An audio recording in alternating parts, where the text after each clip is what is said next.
Welcome back to the channel. Hope you guys are doing really well, no matter where you are. Today, I just want to spend a bit of time. Of course, this is something that I want to share with you within 24 hours of acquiring this beautiful piece, the Spb149J. The initial batches that was released, I think 4 or 5 years ago, up to 5,500 pieces worldwide. The reinterpretation of the 62 mass. It is a gorgeous watch, I'm telling you guys. There's plenty of videos and on the forums people discuss this is actually one of the most, as far as I know, one of the most highly desired. Prices way more than an mint condition 143. Of course, this came as in a full set, which is I think the right way to collect the watches. And of course, this video is actually made basis on my experiences only after this one and my 2 cents of why this Spb147 has truly surprised me after collecting this 149. And I really want to give you guys a shout out, because without your support and without you inspiring, a lot of people leaving comments already on how beautiful this 149 is. I wouldn't really have the guts and the commitment of collecting those beautiful watches. I mean, guys, I'm always coming back to the conclusion, if in the business world of watches, and if any collectors and enthusiasts ask me, Felix, if there's a watch between that sort of course we're talking about secondary market, between that $750 to $1,000 on the secondary market. I'm not talking as a brand new, because if you're looking as a brand new, of course they don't make those 2 watches no more, especially without the 3 o'clock lume. They're still making the 147, but it's with the 3 o'clock lume plug. So if any collectors ask me, I've got $750 or to $1,000 that is ready to deploy. I want a diver. I want a watch that has the design language, is not only relevant in today's world, but it will stay relevant in the next 10 years before I decided to move on or move out in the scale of watches. It's got to be coming from a reliable brand. It has to have, presence in its product and services. If there's anything go wrong with it, I know the brand will back it up. And it has to have a good resale value. Listen to me, guys. I'm not saying you're gonna make money out of those watches, but it needs to have good resale value. It needs to be liquid, so I don't have to spend a lot of time selling the watches. If I put the watches on the secondary market at the right price, people will snap them up, will snatch them up. What foundation, what platform would I recommend? I would recommend the 62 mass reinterpretation, the SPB line. Of course, what 2 watches, 3 watches under that line that I recommend the most? I don't own a 143 yet, perhaps I will, but those 2 watches will go on top of the list. But today I want to share with you something that I think you will benefit from. That is, you see guys, without the 147, look how beautiful this watch is, the gilt, the cappuccino roundel. Without the 147, I wouldn't have the motivation to purchase the 149.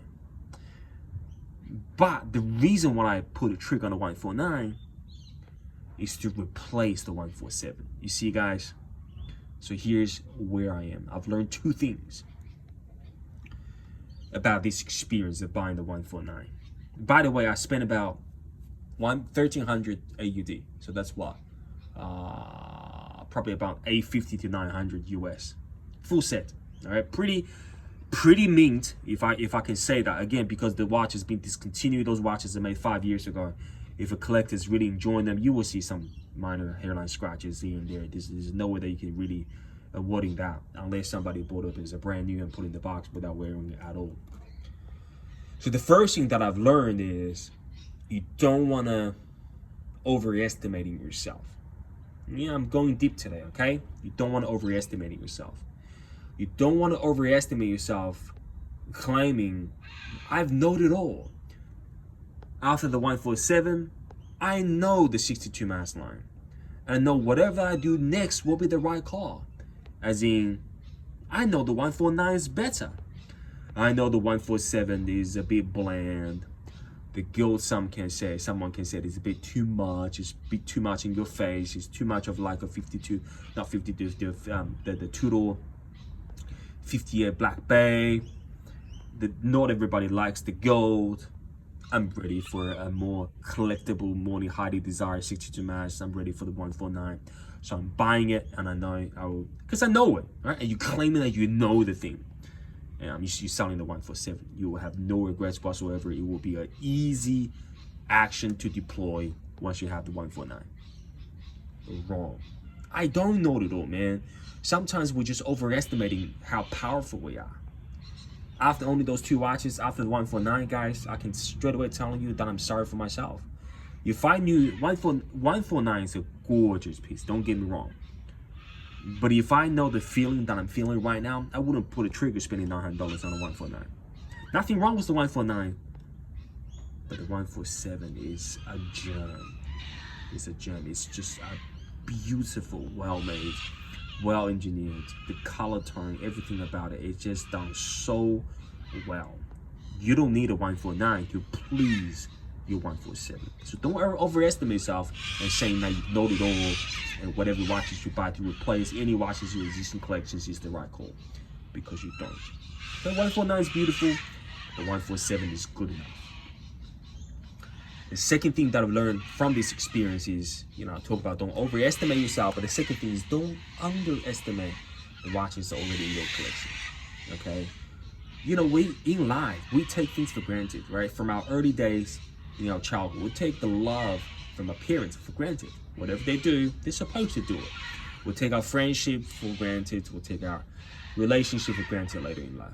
Same thing as watches, man. You save so much money, you work so hard, you get one of your premium entry level of the Spb line that tells the iconic design language of the very first diver cycle made. And you know what? After a couple of years of wearing it, you go, I've had enough of this cutter. I've saved more money. I need to satisfy myself more. I need to have a new dish on the table. I need to grab a 149 or 143 for that matter, right? Guys, I'm telling you, if you have that urge just to spend money to make you happy, don't. Because you're underestimating how powerful some of those watches already that have in your collection, such as the 147. It is a beautiful watch, guys. I'll try to get a focus right here for you guys. And you know what? Today we'll have a very overshadowy day, but you know what? I think days like this, outdoor lightings like this, really brings the best intrinsic characteristics of those 2 dials. You have something that just good enough. It's not overpowering the main thing of the watch that is very, it's got that sunburst dial, is really ready for office. You can take this in any social gathering. It's an everyday watch. On the contrary, the blue, the grayish blue, it is a beautiful, this is a work of art. Okay, you have that gilded bezel here where you have non-gilded, just a, really a black or white bezel. But that second hand, you guys see that. I'm not sure why the camera is not picking that up.